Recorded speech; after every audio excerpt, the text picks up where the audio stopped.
আসসালামু আলাইকুম রহমতুল্লাহ। সম্মানিত উপস্থিতি, আপনারা জানেন গতকালকে ডক্টর এনায়েতুল্লাহ আব্বাসী সাহেবের সাথে প্রগতিশীল এবং মুক্ত চিন্তার অধিকারী জনাব শাহরিয়ার কবির সাহেবের সাথে একটি ফেসবুক টকশো অনুষ্ঠিত হয়েছে।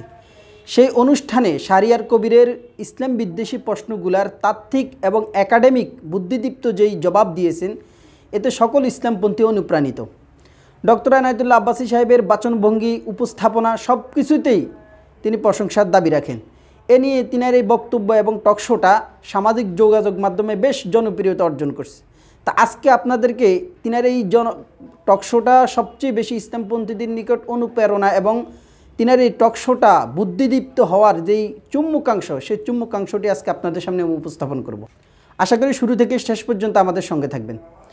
প্রথম বিষয় হচ্ছে, শাহরিয়ার কবির একটি কথা বারবার উপস্থাপন করতে চেষ্টা করেছেন, সেটা হচ্ছে মৌলবাদ। তিনি এই মৌলবাদ দ্বারা মূলত ইসলামী কালচারে এবং ইসলামী খেলাফতে যারা বিশ্বাসী তাদেরকে তিনি মেনশন করেছেন।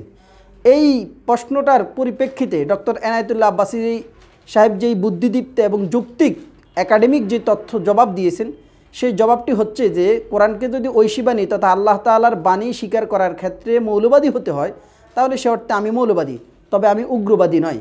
কারণ উগ্রপন্থা এক জিনিস এবং মৌলবাদী আরেক জিনিস। যদি কোরআন মানার ক্ষেত্রে আমি মৌলবাদী হই, তাহলে অবশ্যই আমি সেই ক্ষেত্রে মৌলবাদী হতে প্রস্তুত। শুনুন তার মুখেই বক্তব্যটি। চতুর্থ যে বিষয়টি শাহরিয়ার কবির সাহেব বলেছেন, মৌলবাদী। মৌলবাদ আর উগ্রবাদ এক জিনিস নয়। আমরা প্রতিটি মুসলিম নিজকে মৌলবাদী মনে করে থাকি। মৌলবাদ শব্দটার উৎপত্তি কোত্থেকে? ফান্ডামেন্টালিজম, এটা কোত্থেকে এসেছে? ইউরোপে যখন রেনেসাঁ বিপ্লব হয়েছে, সেখানে খ্রিস্টানরা দুই ভাগে বিভক্ত হয়েছিল, ক্যাথলিক, প্রোটেস্ট্যান্ট। প্রোটেস্ট্যান্টরা বিশ্বাস করত আক্ষরিক অর্থে বাইবেল ঐশ্বরিক, আর ক্যাথলিকরা বিশ্বাস করত আক্ষরিক অর্থে বাইবেল ঐশ্বরিক নয়।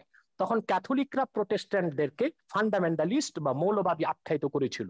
সেই হিসেবে যদি আমরা আক্ষরিক অর্থে কোরআনকে বিশ্বাস করার কারণে মৌলবাদী হয়ে থাকি, অবশ্যই আমরা মৌলবাদী, এবং সেই মৌলবাদকে আমরা লালন করি কোরআনকে আক্ষরিক অর্থে বিশ্বাস করার কারণে। আর যদি উগ্রবাদ সেই অর্থে মৌলবাদী বলা হয়, তাহলে আমরা বলবো আমরা মৌলবাদী নয়, আমরা পরামর্শহীনচু, আমরা খেলাফতে বিশ্বাসী, ইসলামের মূলে বিশ্বাসী।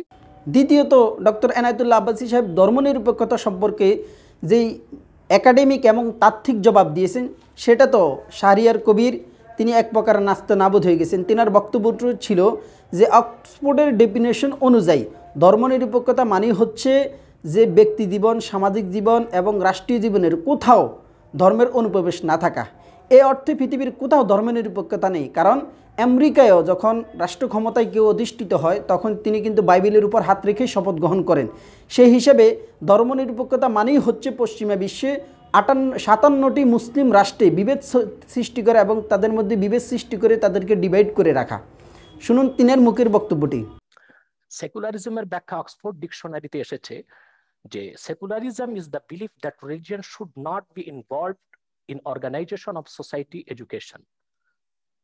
সেকুলারিজম এমন একটি জিনিস যেটা রাষ্ট্রের কোনো সংস্থা, শিক্ষা বা রাষ্ট্রের কোনো জরুরি কোনো সংস্থা, কোনো ডিপার্টমেন্টে এর কোনো সংশ্লিষ্টতা থাকবে না। এটা একটি অসম্ভব বিষয়। বাংলাদেশও ধর্ম মন্ত্রণালয়ে আছে, অতএব এটি একটি রাষ্ট্রীয় সংস্থা। সেখানে ইসলাম ধর্মের পক্ষে কাজ করা হচ্ছে, অন্যান্য ধর্মের অধিকারও সংরক্ষণ করা হচ্ছে। যেখানে গণতন্ত্রের প্রসূতি বলা হয় যুক্তরাষ্ট্রকে, সে দেশটিও কি পেরেছে ধর্মনিরপেক্ষতার ভিত্তিতে সে দেশটিকে সাজাতে? মার্কিন যুক্তরাষ্ট্রের সংবিধানে লিখিত আছে কোন নন খ্রিস্টান যুক্তরাষ্ট্রের প্রেসিডেন্ট হতে পারবে না। এটা কি সাম্প্রদায়িকতা নয়? এটা কি ধর্মনিরপেক্ষতার মূলনীতির বিপক্ষে নয়? সে দেশের মধ্যে আরো সাংবিধানিক নিয়ম হচ্ছে যুক্তরাষ্ট্রের প্রেসিডেন্ট যখন শপথ নেবেন, বাইবেলে হাত রেখে শপথ নেবেন। এটি কি সাম্প্রদায়িকতা বিরোধী নয়? এবং এটা কি ধর্মনিরপেক্ষতার কনসেপশনের বিপক্ষে যায় না? ধর্মনিরপেক্ষতার যে তত্ত্ব পৃথিবীব্যাপী ছড়ানো হয়েছে, তার একমাত্র উদ্দেশ্য হচ্ছে ইসলামের রাজনৈতিক উত্থানকে ঠেকানো। যা আমরা দেখতে পাই পূর্বের একটি ভার্চুয়াল কনফারেন্সে আমি বলেছিলাম, ডক্টর হ্যান্টিংটনের দ্য ক্ল্যাশ অফ সিভিলাইজেশনে যে কথাটি স্পষ্ট হয়ে গিয়েছে। সে সেখানে লিখেছে 57টি মুসলিম রাষ্ট্রের রাজনৈতিক ইসলামী রাজনীতির উত্থানকে ঠেকাতে হলে ধর্মনিরপেক্ষতাকে চাপিয়ে দিতে হবে। তৃতীয়ত আরেকটি বিষয় হচ্ছে, খেলাফত কায়েম করার ক্ষেত্রে জনাব শাহরিয়ার কবিরের প্রশ্ন ছিল যে আপনারা কি নির্বাচনে অংশগ্রহণ করবেন? নির্বাচনের গণতান্ত্রিক পদ্ধতিতে আপনারা কি খেলাফত কায়েম করবেন? এই ক্ষেত্রে ডক্টর এনায়েতুল্লাহ আব্বাসী সাহেব খুব বুদ্ধিদীপ্ততার পরিচয় দিয়েছেন। তিনি বলেছেন যে খেলাফত প্রতিষ্ঠার জন্য প্রয়োজনে নির্বাচনের যে ব্যবস্থাপনা আছে এই ব্যবস্থাপনায় অংশগ্রহণ করব এবং পরবর্তীতে যখন খেলাফত কায়েম হবে তখন এই ব্যবস্থাটাকে আমরা বিলুপ্ত করব, অন্য পন্থা ইসলামী শরিয়ার যে পন্থা সেই পন্থা আমরা অবলম্বন করব।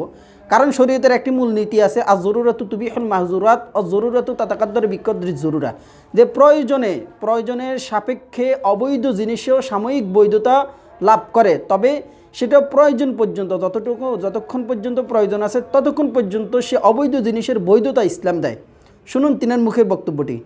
কোরআন সুন্নাহর রাজনৈতিক আদর্শ হচ্ছে শুধুমাত্র খেলাফত। প্রথম হচ্ছে থিওরিক্যাল, আমরা সেই থিওরিক্যাল বিশ্বাসটি মানুষের মধ্যে গড়ে তুলছি, একসময় মানুষ খেলাফতে বিশ্বাসী হবে।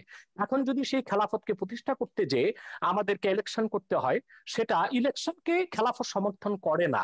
কিন্তু শরীয়তের একটি অন্যতম উসুল হচ্ছে যে আয-যারুরাতু তুবিহুল মাহজুরাত, আরেকটি উসুল হচ্ছে আয-যারুরাতু তাতাকাদ্দারু বিকাদরি যারুরা, বিশেষ প্রয়োজনে আপৎকালীন মুহূর্তে যা নিষিদ্ধ তা সাময়িক সময়ের জন্য করা যেতে পারে।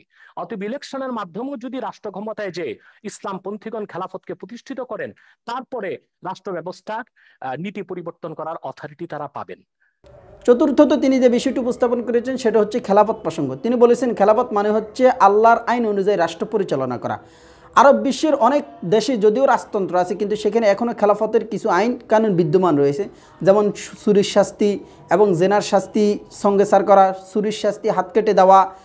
আপনি অচিরেই দেখবেন সারা বিশ্বে এই খেলাফত ব্যবস্থায় সারা বিশ্ব পরিচালিত হচ্ছে, কিন্তু আপনার মূল বিষয় হচ্ছে আপনি খেলাফত সম্পর্কে তাত্ত্বিক এবং একাডেমিক জ্ঞান আপনার নেই। শুনুন তিনার মুখেই বক্তব্যটি। তৃতীয় যে বিষয়টি আমি বলবো যে আজকে সারা পৃথিবীতে গণতন্ত্র সমাজতন্ত্র ব্যর্থতার পরিচয় দিয়েছে। গণতন্ত্র সমাজতন্ত্র ধর্মনিরপেক্ষতা কাগজে কলমে আছে, বাস্তবতায় পৃথিবীর কোথাও নেই। বরং পৃথিবীর শক্তিশালী রাষ্ট্রগুলো এখন খেলাফত ব্যবস্থার দিকে ধাবিত হচ্ছে অঘোষিতভাবে, প্রচার না করে। পঞ্চম নম্বর বিষয়ে যে শাহরিয়ার কবির বারবার একটি কথা সামনে আনতে চেয়েছেন যে মৌলবাদীদের ধর্মই হচ্ছে কাউকে কতল করা, হত্যা করা, জেহাদ করা, সন্ত্রাসী করা। এই ক্ষেত্রে তিনি যে তাত্ত্বিক এবং বুদ্ধিদীপ্ত যে প্রশ্নের জবাব দিয়েছেন সেটা হচ্ছে যে ইসলামে জেহাদ অনুমোদিত, তবে ইসলাম তরবারির জোরে ইসলাম কায়েম হয়নি, বরং ইসলাম কায়েম করার ক্ষেত্রে তরবারির ব্যবহার হয়েছে। তরবারির জোরে ইসলাম প্রতিষ্ঠা করা হয়নি, ইসলাম প্রতিষ্ঠা করার ক্ষেত্রে তরবারির ব্যবহার হয়েছে। শুনুন তিনার মুখে বক্তব্যটি। সেটা হচ্ছে তরবারির জোরে ইসলাম আসে নাই, কিন্তু ইসলাম প্রতিষ্ঠায় তরবারি ব্যবহার হয়েছে। তরবারির জোরে ইসলাম প্রতিষ্ঠিত হওয়া এক জিনিস, আর ইসলাম প্রতিষ্ঠায় তরবারি ব্যবহার আরেক জিনিস। ইসলাম যে জিহাদ দিয়েছে তা অনেকটাই ডিফেন্সিভ, অফেন্সিভ নয়। যখন ইসলাম প্রতিষ্ঠার ক্ষেত্রে অমুসলিম শক্তি অন্যায়ভাবে হামলা করেছে, আক্রমণ করেছে, তখনই তরবারির ব্যবহার করতে হয়েছে। এমনকি এই ক্ষেত্রে আমি উদাহরণ দিব মঈনুদ্দিন চিশতি রহমতুল্লাহ। তিনি যখন আজমিরে আসলেন, ইসলামের শাশ্বত বিধান, ইসলামের উদারতার মাধ্যমে ইসলামের দাওয়াত দিলেন, বারবার তাকে আঘাত করেছে সে পৃথ্বীরাজ। তখন ইসলামকে সুসংহত করতে যে মোহাম্মদ ঘড়িকে তিনি আহ্বান করেছেন। তরবারির জোরে তিনি ইসলাম প্রতিষ্ঠিত করেননি, তবে ইসলাম প্রতিষ্ঠার ক্ষেত্রে তরবারির ব্যবহার হয়েছে, সেটা একটা ভিন্ন জিনিস। জনাব ডক্টর এনায়েতুল্লাহ আব্বাসী সাহেব আরেকটি তাত্ত্বিক এবং বুদ্ধিদীপ্ততার পরিচয় দিয়েছেন, সেটা হচ্ছে ধর্মনিরপেক্ষতার কথা যখন শাহরিয়ার কবিররা বারবার এই প্রসঙ্গটি টেনে আনেন এবং এই প্রসঙ্গে তিনি বলেন যে সকল মানুষের অধিকার নিশ্চিত করতে হবে, সকল মানুষের মুক্ত চিন্তার অধিকার আছে, তারা যে কোনো কিছু দ্বারা প্রশ্ন করতে পারে, সেক্ষেত্রে কোনো ব্যক্তি তাদের উপর কোনো ধর্মকে, কোনো মতবাদকে চাপিয়ে দেওয়ার অধিকার রাখে না। এই ক্ষেত্রে ডক্টর এনায়েতুল্লাহ আব্বাসী সাহেব তার প্রশ্নের জবাবে পাল্টা আরেকটি প্রশ্ন ছুড়ে দিয়েছেন যে ধর্মনিরপেক্ষতার অর্থ যদি হয় সবার অধিকার সমান, তাহলে যে সমস্ত ব্লগাররা ইসলামের বিরুদ্ধে কটূক্তি করে, ইসলামের বিরুদ্ধে লেখালেখি করে, সরকার কেন তাদেরকে থামাচ্ছে না? আপনারা কেন তাদের বিরুদ্ধে লেখালেখি করেন না? আপনারা কেন তাদের বিরুদ্ধে প্রতিবাদ করেন না? এর জবাবে শাহরিয়ার কবির বলছে যে ব্লগারদেরকে তো গ্রেফতার করেছে সরকার, তাদেরকে আবদ্ধ করেছে, কিন্তু এর জবাবে পাল্টা আরেকটি প্রশ্ন ডক্টর এনায়েতুল্লাহ আব্বাসী সাহেব করেছেন যে না, যে ব্লগারদেরকে সরকার নিরাপত্তা দেওয়ার জন্য, তাদেরকে শাস্তি দেওয়ার জন্য বন্দী করে নাই, বরং তাদেরকে নিরাপত্তা দেওয়ার জন্য সরকার বন্দী করেছে। কারণ যখন সরকার এই জিনিসটা উপলব্ধি করতে পেরেছে যে ইসলাম ধর্মকে কটূক্তি করার কারণে তারা প্রগতিশীলতার নামে বা ধর্মনিরপেক্ষতার নামে শুধুমাত্র ইসলাম এবং ইসলামের নবী আল্লাহকে কটূক্তি করা, ব্যঙ্গ বিদ্রুপ করা, লেখালেখি করা, ইসলামের যে সমস্ত স্পর্শকাতর বিষয় আছে সেই সমস্ত স্পর্শকাতর বিষয়ে মানুষকে ভুল মেসেজ দেওয়ার যখন হীন অপচেষ্টা করতেছে, ঠিক তখনই যখন একদল ইসলামপন্থী তাদের বিরুদ্ধে সোচ্চার হয়েছে, তখন সরকার চিন্তা করলে এদেরকে বন্দি করে রাখাই নিরাপদ, নচেত একটা ব্লগারে জমিনে বেঁচে থাকবে না। এই জন্য তাদেরকে বন্দি করা হয়েছে, মূলত তাদেরকে শাস্তি দেওয়ার জন্য বন্দি করা হয়নি। ব্লগারদেরকে কারা হত্যা করেছে তাদেরকে আপনারা দায়ী করলেন, কিন্তু ব্লগারদেরকে বাক স্বাধীনতার দোহাই দিয়ে, মুক্ত চিন্তা লালন করার দোহাই দিয়ে ইসলাম এবং ইসলামের মূলনীতির বিরুদ্ধে অকথ্য ভাষায় গালিগালাজ বিষোদগার তারা যে করলো, তখন রাষ্ট্রীয়ভাবে তাদেরকে কেন বাধা দেওয়া হয়নি? যদি তাদেরকে রাষ্ট্রীয়ভাবে বাধা দেওয়া হতো, ধর্মনিরপেক্ষতার যদি একটি সংজ্ঞা এটাও হয় সকল ধর্মের অধিকার রক্ষা করা, তাহলে আপনি ইসলামের অধিকার রক্ষা করবেন না? এটা কেমন ধর্মনিরপেক্ষতা? আপনার আপনার তো 57 ধারায় সব ব্লগারদেরকে গ্রেফতার করা হয়েছে। আপনার ব্লগারদেরকে হত্যার আগে কাউকে গ্রেফতার করা হয় নাই। যখন সরকার দেখেছে একটি ব্লগার বাংলাদেশে আর বেঁচে থাকবে না, তখন ব্লগারদের নিরাপত্তার জন্য তাদেরকে গ্রেফতার করা হয়েছে। কিন্তু যদি ব্লাসফেমি আইন বাংলাদেশে থাকতোই, তাহলে তো ব্লগারদের এই সুযোগ হতো না, তাহলে কারো তো হাতে অস্ত্র নেবার প্রয়োজন হতো না। সম্মানিত উপস্থিতি, আশা করি ডক্টর এনায়েতুল্লাহ আব্বাসী সাহেবের যে তাত্ত্বিক এবং একাডেমিক যে জবাব দিয়েছেন, এই জবাব দ্বারা যে কোনো ইসলামপন্থী অনুপ্রাণিত হতে পারে।